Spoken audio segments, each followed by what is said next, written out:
I thank God for the opportunity to share God's word with all of you. मैं परमेश्वर का धन्यवाद देता हूँ इस मौके के लिए कि मैं आप सबके साथ वचन को बांट सकूं। I remember, I think from 2016, for almost 3 years, I used to come from Vasai to New Bombay to attend with all of you. मुझे याद है 2016 से लेकर 2019 तक 3 साल तक मैं वसई से लेकर बॉम्बे आता था आप सबके साथ संगति करने के लिए। Many times we want to hear something new and to share something new. That tendency is there in all of us. और कई बार हमारे अंदर ये चाहत होती है या लालसा होती है कि हम कुछ नया सुने और कुछ नया बांटे। Now it is written in Acts 17:21. It's written of Athenians that they are coming together and always telling and hearing something new. और प्रेरितों के काम 17 उसके 21 में एथेंस वासियों के विषय में लिखा है कि वो हर समय नई नई बातें कहने और सुनने के वजह से वहां आते थे। But we know that in 2 Peter, the Apostle Peter is telling that I want to remind you of the things you heard so many times, but I want to remind you of those things once again.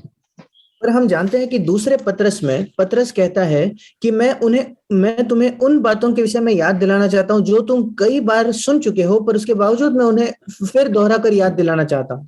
And he says in 2 Peter chapter 1 verse 15 that I will be diligent to remind you of those things, that even after my departure, you will be remembering those things which I told you again and again. और दूसरा पत्रस उसका पहला अध्याय उसके 15 वचन में वो कहता है, इसलिए मैं ऐसा यत्न करूंगा कि मेरे कुछ करने के बाद तुम इन सब बातों को सर्वदा स्मरण कर सको। See, many of the things what we have heard, we can see that I have not really obeyed it fully. So I need to hear it again and again. और अगर हम कई बातों को देखें जिन्हें हमने सुना है, तो हम देखेंगे कि हमने सचमुच मैंने वास्तविकता में उन सारी बातों की आज्ञा नहीं मानी है, इसलिए मेरी ये आवश्यकता है कि मैं उनको बार-बार सुनूं। There's a great Bible teacher called Dr. Johnson. He said that people need to be reminded more often than they need to be instructed. और एक अच्छे बाइबल शिक्षक है डॉक्टर जॉनसन नाम से, उनका ये कथन है कि लोगों को सिखाने से ज्यादा बार-बार याद दिलाने की आवश्यकता होती है। Other day, some time back, I was reading a book by C.S. Lewis, and he was telling that, yeah. और कुछ समय पहले मैं C.S. Lewis द्वारा लिखित एक पुस्तक को पढ़ रहा था। He was telling in that book that real great moral teachers never come up with new teaching. It is quacks. Quacks means false teachers who do that, always coming up with new teaching. और वो कह रहे थे कि वास्तविकता में जो महान और नैतिक शिक्षक होते हैं वो नई नई बातें नहीं पढ़ाते, पर जो झूठे शिक्षक होते हैं यही लोग होते हैं जो हर समय कुछ ना कुछ नया लाते हैं। And he was telling that the real job of every good servant of God is to keep bringing back time and again the old simple principles. और वो कह रहे थे कि परमेश्वर के वास्तविक जो सेवक होते हैं उनका एक ही सही काम यही है कि बार-बार जो पुराने और सरल सिद्धांत है उन्हीं के पास लोगों को वापस लाया जाए। The reason is because we need to obey them consistently. उसका कारण ये है कि हमारी ये आवश्यकता है कि हम उनको निरंतर उनकी आज्ञा माने। He was telling the example of, just imagine a person who is training a horse. और वो एक उदाहरण दे रहे थे कि सोचकर देखिए एक व्यक्ति अगर एक घोड़े को प्रशिक्षित कर रहा हो तो say that horse is not jumping over a fence, then he'll have to take it 10 times 15 times till that horse begins to jump over that fence. अगर वो घोड़ा उस दीवार के ऊपर कूद नहीं रहा तो उसको वहां से 10 बार 15 बार ले जाना पड़ेगा जब तक कि वो उस दीवार को कूदना न सीख जाए। And even if he jumps once, that is not sufficient for the trainer. He has to jump it consistently. और यद्यपि वो एक बार उसको कूद कर पार कर ले, वो प्रशिक्षक के लिए वो काफी नहीं है, वो यही चाहेगा कि वो निरंतर उसको कूद कर पार कर रहा हो। Say we know that when we are teaching, I and my wife, we remember when we used to teach multiplication tables to our children. Say what is 9 into 4, what is 7 into 8, what is 8 into 9. Now we have to ask them repeatedly till they are absolutely thorough with it. और मुझे याद है जब मैं और मेरी पत्नी हमारे बच्चों को टेबल सिखाते थे तो उनको एक एक चीज का जो गुणाकार होता है कई बार पूछना पड़ता था जब तक उनको उसकी आदत ना पड़ जाए. See, imagine a teacher or a parent. Okay, this child is difficult for it to learn multiplication table of 8 or 7. Okay, let's just be satisfied. No father or no teacher will do that. He will make sure that each child in the class is absolutely thorough with all the tables. और सोचकर देखिए एक माता या पिता के बारे में या एक शिक्षक के बारे में जो देखता है कि एक विद्यार्थी को 7 का या 8 का टेबल नहीं आ रहा और वो उसको वही नहीं छोड़ देता, वो ये सुनिश्चित करेगा कि हर एक बच्चे को पूरी तरीके से अच्छे से वो टेबल्स आते हो. So I want to share today something which we heard so many times. I want to share on the need to keep a good conscience.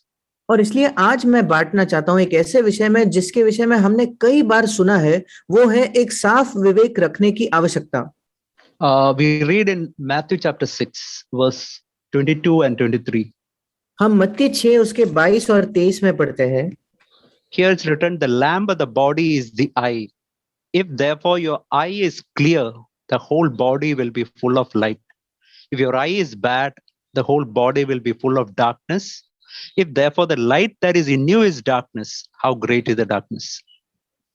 यहाँ लिखा है शरीर का दिया आंख है, इसलिए यदि तेरी आंख निर्मल हो या साफ हो तो तेरा सारा शरीर भी उजियाला होगा, परंतु यदि तेरी आंख बुरी हो तो तेरा सारा शरीर भी अंधियारा होगा. इस कारण वो उजियाला जो तुझमें है यदि अंधकार हो तो वो अंधकार कैसा बड़ा होगा. See here the lamp of the body is eye. Here the eye is referring to conscience. और जब यहाँ लिखा है कि शरीर का दिया आंख है, यहाँ आंख का संबंध हमारे विवेक से है. And if the eye is clear, we know that if the eye of all of our eye should be really clear, and we can see everything quite bright, everything is full of light. और हम जानते हैं कि अगर हमारी आंख साफ हो या स्पष्ट हो तो हम सारी बातें बिल्कुल स्पष्ट देख पाते हैं, सब जगह हमें बिल्कुल ज्योति से सही दिखता है.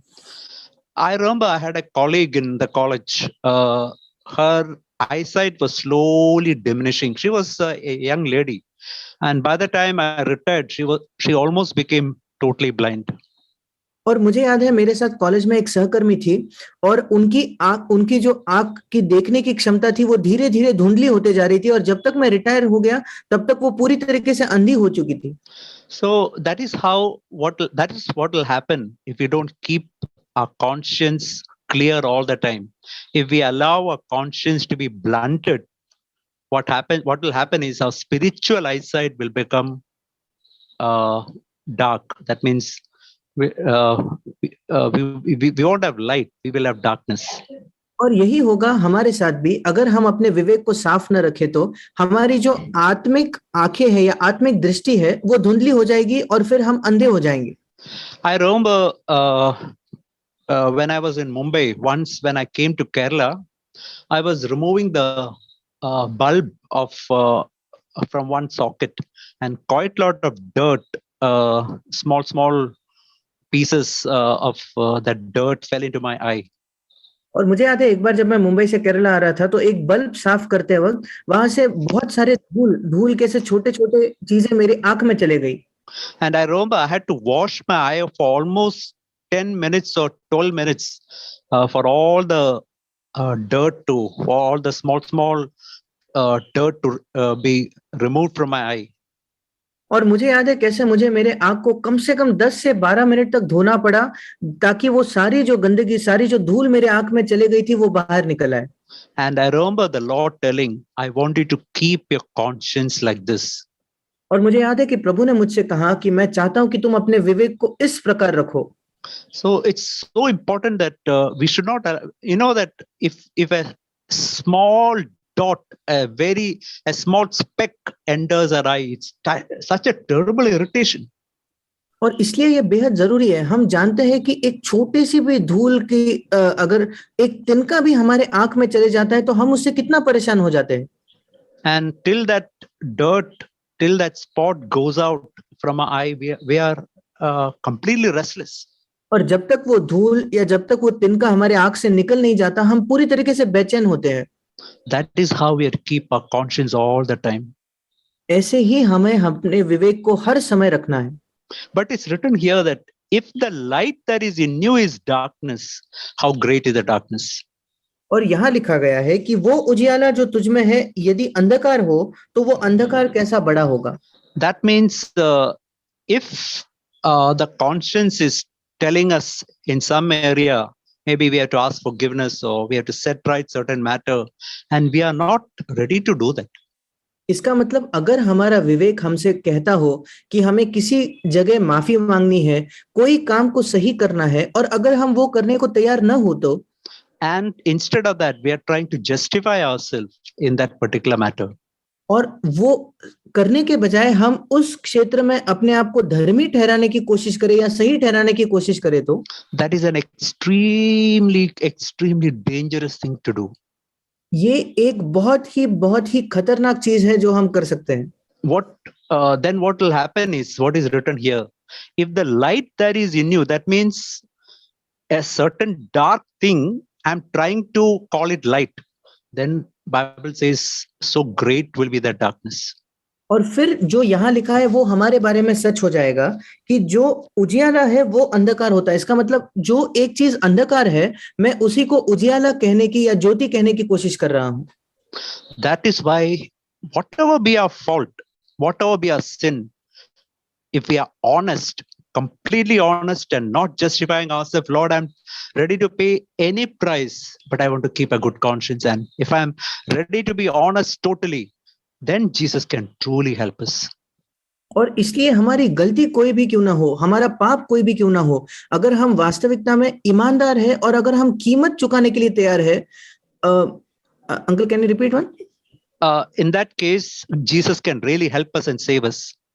फिर उस समय यीशु मसीह सचमुच हमारी सहायता कर सकता है और हमारा उद्धार कर सकता है।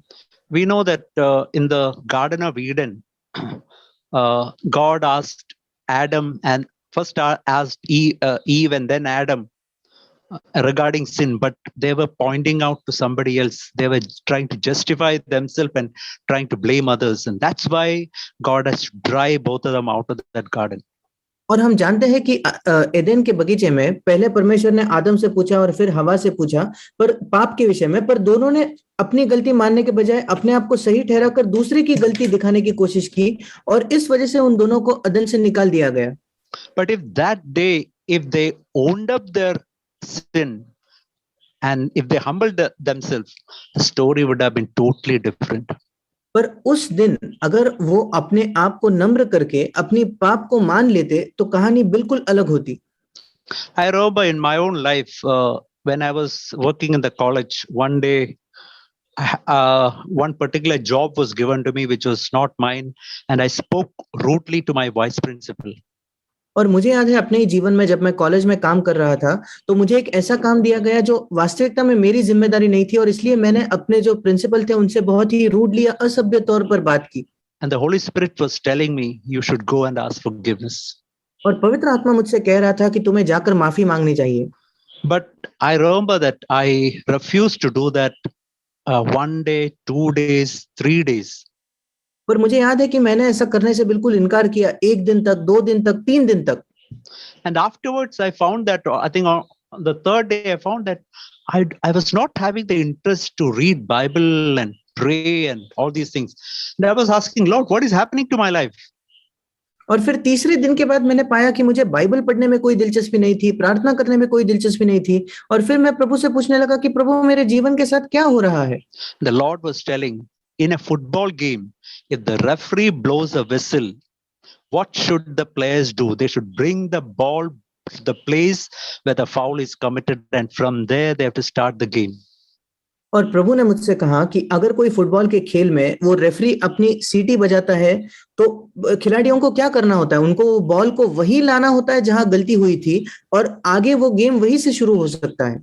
We know it the Lord was reminding me of that verse in Colossians chapter 3, verse 13. और प्रभु मुझे कुलोसियों 3:13 में जो वचन है उसको याद दिला रहा था. It's written 3:15. Let peace of Christ rule your heart, to which indeed you're called in one body, and be thankful. कुलोसियों 3:15, मसीह की शांति जिसके लिए तुम एक देह होकर बुलाए भी गए हो तुम्हारे हृदय में राज्य करे और तुम धन्यवादी बने रहो. So it's written, the peace of God has to rule my heart as a referee, as just like in a football game or a hockey game. The whistle is blown means conscience tells something I have to do. Stop the game. Go back where I've committed foul, and from there I have to start. और मसीह ये वचन कहता है कि मसीह के शांति को मेरे हृदय में एक रेफरी के तरह काम करना होता है. इसका मतलब जब कभी वो सीटी बजती है, सीटी बजने का मतलब है जब मेरा विवेक मुझे बताता है मैं गलत हूं, मुझे अपना काम रोककर वहीं जाना है जहां गलती हुई है और उसको सही करना है.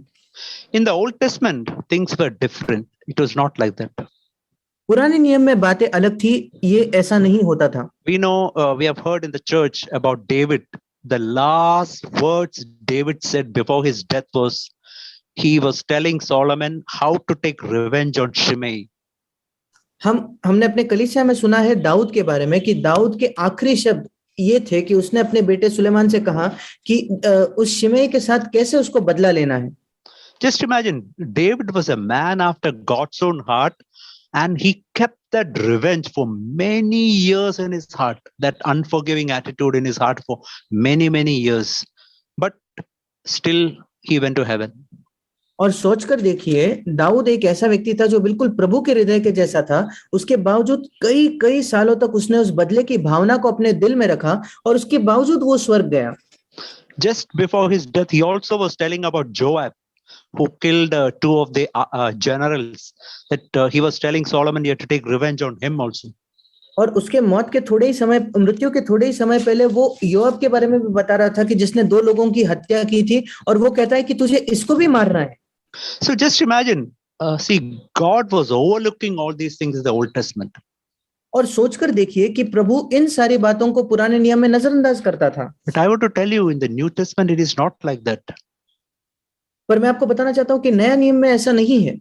If we keep an unforgiving attitude or anger or malice or bitterness in the heart, it's like something falling into our eye, and if we don't remove it, we'll become spiritually blind.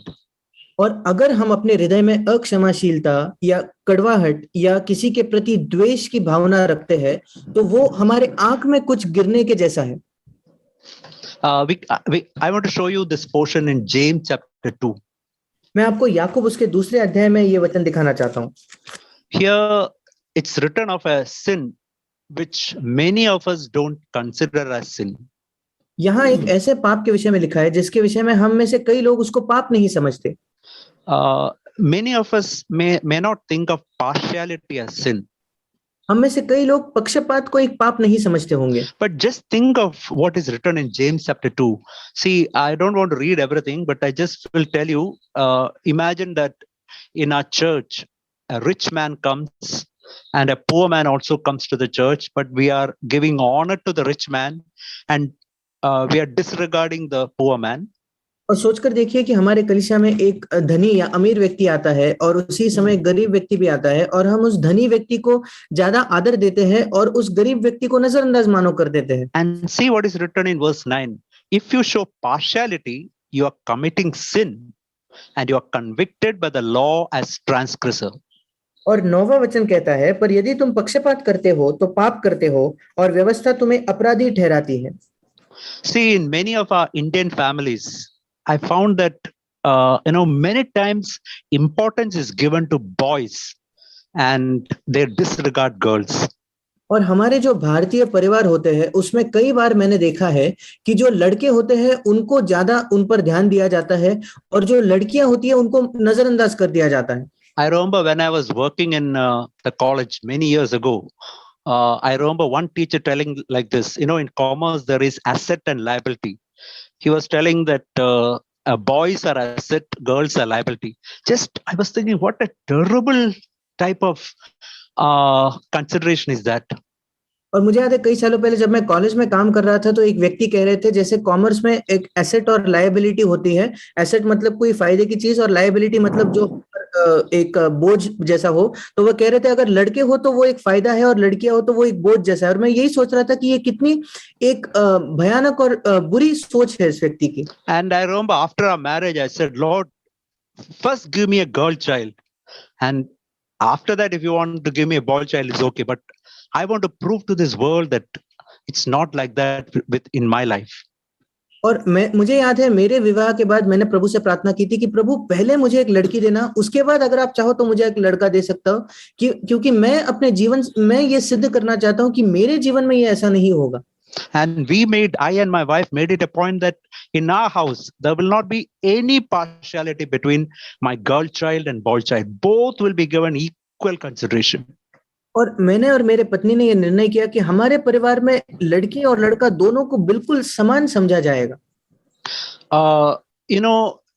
If you can remember in Jacob's family, it's all because Jacob was showing partiality to Joseph that the whole confusion came in that house. और अगर आपको याद हो तो याकूब के परिवार में सिर्फ याकूब ने अपने बेटे यूसुफ के तरफ बहुत ज्यादा पक्षपात दिखाया और उससे ज्यादा प्रेम किया, उसी वजह से सारी जो गड़बड़ थी वो उसके परिवार में आई। In Indian culture, in Kerala culture, I know that many times quite a lot of property and wealth is given to boys and hardly anything is given to girls. All this is partiality and sin before God. और भारतीय संस्कृति में और विशेषकर केरला के संस्कृति में मैंने देखा है कि जो जायदाद होते हैं और जो धन होता है वो ज्यादातर लड़कों को दे दिया जाता है और लड़कियों को बहुत ही कम दिया जाता है। Now see what is written in James chapter 2. अब देखिए याकूब 2 में क्या लिखा है। It's written in verse 10. Whoever keeps the whole law yet stumbles in one point. He is telling about partiality. What is written? He has become guilty of all. और 10वें वचन में वो कहता है क्योंकि जो कोई सारी व्यवस्था का पालन करता है परंतु एक ही बात में चूक जाए, यहाँ वो पक्षपात के विषय में कह रहा है, तो वो सब बातों में दोषी ठहर चुका है।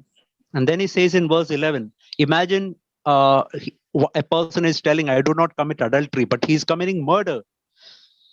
If you do not commit adultery, but if you are committing murder, you have become transgressor of the law. You are guilty of breaking all the laws. और 11वें वचन में वो कहता है इसलिए कि जिसने ये कहा तू व्यभिचार न करना, उसी ने ये भी कहा तू हत्या न करना, इसलिए यदि तू व्यभिचार तो नहीं किया पर हत्या की तो भी तू व्यवस्था का उल्लंघन करने वाला है, मतलब तूने सारी व्यवस्था को तोड़ा है। That's why in the new covenant it's completely different from what is in the old covenant. What if I transgress in one area, if I say okay, in this area I cannot obey, I'm going to leave it aside, then before God I become transgressor of everything. और इसलिए नई वाचा में पुरानी वाचा से बातें बिल्कुल अलग है। अगर हम किसी एक क्षेत्र में कहते हैं कि नहीं मैं इस क्षेत्र में तो आज्ञा मान ही नहीं सकता, प्रभु के सामने प्रभु की नजरों में एक क्षेत्र की वजह से हम सारे क्षेत्रों में असफल है। That is why we have to live in repentance constantly. इसी वजह से हमें निरंतर मन फिराव में जीना है। And another thing which can comfort us greatly is that today Holy Spirit is there with us to help us and strengthen us so that we can keep all laws, all of God's commandments. एक और बात जो हमें बहुत ज्यादा सांत्वन दे सकती है कि आज पवित्र आत्मा है जो हमारे साथ रहकर हमारी सहायता कर सकता है ताकि हम परमेश्वर की सारी आज्ञाओं को मान सकते हैं। We can take an example of Paul in Acts chapter 23. हम एक उदाहरण दे सकते हैं पौलुस का प्रेरितों के काम उसके 23 अध्याय में। He says in chapter 23 verse 1 that just imagine he is telling before the council, before all the Jews who knew the law, and he says, he is telling there in chapter 23 verse 1, brethren, I've lived my life with perfectly good conscience before God up to this day. और पौलुस यहाँ प्रेरितों 23:1 में महासभा के सामने सोचकर देखिए, सारे यहूदियों के सामने जो व्यवस्था को जानते थे, इनके सामने ये कहता है, हे भाइयों, मैंने आज तक परमेश्वर के लिए बिल्कुल सच्चे विवेक से जीवन बिताया है। But just think what happened immediately. There was a high priest called Ananias. He said, you strike him in the mouth, and then और सोचकर देखिए तुरंत उसके बाद क्या होता है। हनन्याह नाम का एक महायाजक था जिसने पौलुस को मुंह पर थप्पड़ मारने की आज्ञा दी। and Paul said to Ananias, God is going to strike you, you whitewashed wall. Do you sit to try me according to the law, and in violation of the law, asking me to be struck? और पौलुस ने महायाजक से मुड़कर कहा, हे चुना free हुई भीड़, परमेश्वर तुझे मारेगा। तू व्यवस्था के अनुसार मेरा न्याय करने को बैठा है और फिर क्या व्यवस्था के विरोध मुझे मारने की आज्ञा देता है। So he tells that he has got a good conscience, but at that particular point, he was telling something in anger, and he was having a bad conscience at that particular time. But see what happens in the next verse. When the one bystander says, are you reviling the high priest of God?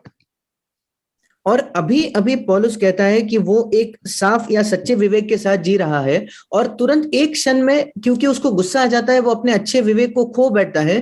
पर देखिए तुरंत क्या होता है, क्योंकि वहां एक पास खड़े रहने वाले से उसने कहा, एक खड़े जो वहां पास में खड़ा था उसने पौलुस से कहा, क्या तू परमेश्वर के महायाजक को बुरा भला कहता है। And we can see in verse 5, he's apologizing, he's asking forgiveness. I was not aware, brethren, that he was a high priest. See, again, he came back to the good conscience once again. और देखिए 5वें वचन में वो तुरंत माफी मांगता है। वो कहता है, हे भाइयों, मैं नहीं जानता था कि ये महायाजक है, और तुरंत वो एक साफ विवेक के पास लौट आया। My dear brothers and sisters, this is what we have to do. Sometimes I know in my own life, sometimes some rude words come out.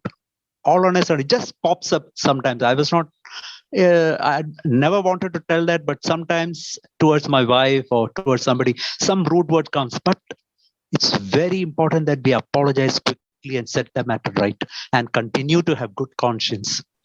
और मेरे प्रिय भाइयों बहनों, ऐसा होता है कि कई बार मेरे जीवन में भी होता है कि कुछ रूढ़ या असभ्य शब्द मेरे मुंह से निकल जाते हैं, मेरे पत्नी के लिए या दूसरे लोगों के लिए। मैं चाहता नहीं था वो कहना, पर मेरे मुंह से निकल जाते हैं। पर उस समय जरूरी है कि तुरंत हम एक अच्छा विवेक रखें, माफी मांगकर।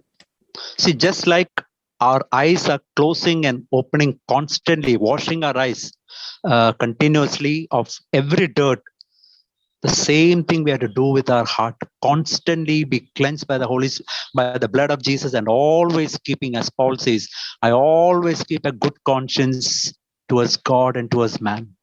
और जैसे हमारी आंखें जो हर समय बंद होते हैं, उससे हमारी जो आंखें हैं वो धुल जाती है, वैसे ही हमें निरंतर अपने हृदय को यीशु मसीह के लहू द्वारा धोना है, ताकि पौलुस की तरह हम भी परमेश्वर के प्रति और मनुष्यों के प्रति एक साफ और सच्चा विवेक रख सकें। There was an incident in the life of Jesus. We know when he was 12 years old, he went to the temple of God. और यीशु मसीह के जीवन में एक घटना थी, जब वो 12 वर्ष का था तब वो परमेश्वर के मंदिर में गया था with his parents, उसके माता पिता के साथ। But when they returned, the parents, actually Jesus was in the temple talking with the elders, but the parents assumed that Jesus is with them, and they continued to journey for 3 days. पर जब वे लौट आए तो माता पिता को ऐसा लगा कि यीशु उनके साथ था, पर यीशु तो नहीं था उनके साथ, और वो 3 दिन तक आगे यात्रा करते। They continued to journey 1 day, and then they found that Jesus is not with them, and then they had to go back and search for another 3 days. Altogether, they lost 4 days to find out Jesus once again. उन्होंने 1 दिन यात्रा की थी और उसके बाद उसको खोजने गए तो 3 दिन लग गए, तो उनको 4 दिन लग गए खोजने में। See, just imagine, they were without Jesus for 4 days. और सोचकर देखिए वो यीशु के बिना 4 दिन तक थे। The reason is because 1 full day they were walking, assuming that Jesus is with them, but they walked without Jesus. और इसका कारण क्या था? क्योंकि एक पूरे दिन तक वो ये सोचकर चल रहे थे कि यीशु उनके साथ था, पर वास्तविकता में तो यीशु उनके साथ था ही नहीं। But imagine, immediately when they started itself, they searched, is Jesus there with us? Then they could have found out Jesus quickly. पर सोचकर देखिए, उनके यात्रा के शुरुआत में ही अगर वो खोज के देखते कि क्या यीशु हमारे साथ है, तो वो बहुत ही जल्दी यीशु को पा लेते। I want to tell you, this is what happens to many believers. They talk rudely, they speak rudely, or they do certain things. They have a bad conscience, and many times they settle after 2, 3, 4 days. और मैं आपको बताना चाहता हूँ कई विश्वासियों के साथ यही होता है। वो गुस्से से या रूडली या असभ्य तरीके से बात करते हैं या कुछ ना कुछ करते हैं, कई बातें करते हैं और 2, 3, 4 दिन 10 दिन के बाद वो उस बात को ठीक करते हैं। See, you may be knowing that a person who is living in a rural area, who is not wearing chappal, he has no difficulty in walking on stones. But a person who is all the time wearing shoes, etc., a person who is living in cities, he finds it very, very difficult to walk on stones. और हम जानते हैं कि जो लोग गांव में रहते हैं वो उनको बिना कोई चप्पल पहने वो अगर पत्थरों पर भी चलना पड़े तो उनको कोई तकलीफ नहीं होती।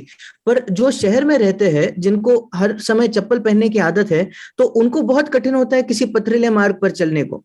The reason is because the people in rural areas, their feet, the sole of the feet is very hard. It has become hardened by walking constantly in the stones. इसका कारण ये है कि जो लोग गांव में रहते हैं उनके जो पैर है वो बार-बार पत्थर पर चलने की वजह से बहुत ही कठोर हो गए हैं। See, this is what can happen to many believers. Their conscience is blunted. Their conscience is not quick to tell them what is wrong in their life. और यही बात कई विश्वासियों के साथ हो सकती है कि उनका जो विवेक है उसकी धार चली जाती है। उनका विवेक उनको जल्दी से नहीं कह सकता कि उनके जीवन में क्या गलत है। See, we know that what is written in 1 Timothy chapter 1. हम जानते हैं पहला तीमुथियुस उसके पहले अध्याय में क्या लिखा है। And verse 19. उसका 19 वचन is written about two people, Hymenaeus and Alexander. What happened is they neglected their good conscience and they suffered shipwreck in their faith. यहाँ 20 वचन में लिखा है हिमेनियस और सिकंदर के विषय में जिन्होंने एक अच्छा विवेक नहीं रखा और उस वजह से उनका विश्वास रूपी जहाज जो है 19 वचन में वो डूब गया।